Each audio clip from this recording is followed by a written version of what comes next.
Hello, I hope your learning experience is going well so far. What we're going to look at here is how to graph a piecewise function, and we are going to focus on the function f of x equals 3x minus 4 if x is less than 2, and x squared if x is greater than or equal to 2. So you'll notice that there's two graphs written right below the function, and these are the complete graphs of each piece. This is the graph of y equals 3x minus 4, and this is the graph of y equals x squared. So the thing to understand about a piecewise function is that we just want a piece of each of those graphs, and those two pieces will be put together to form the graph of the piecewise function. So we're looking at y equals 3x minus 4, but only if x is less than 2.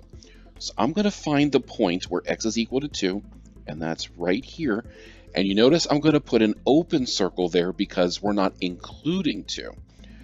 So we want the piece where x is less than 2, which means we are going to we're going to only take this piece of the graph.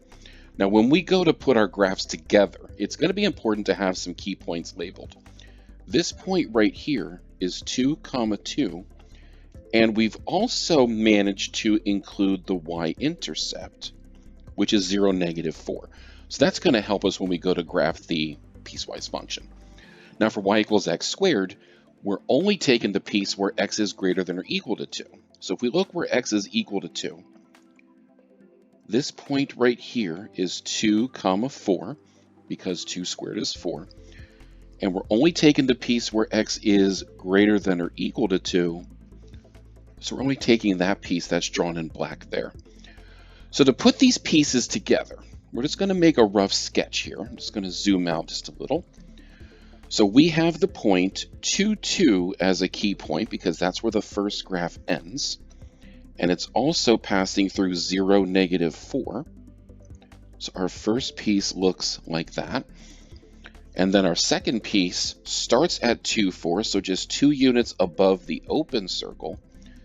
And it curves upward from there, just like y equals x squared did.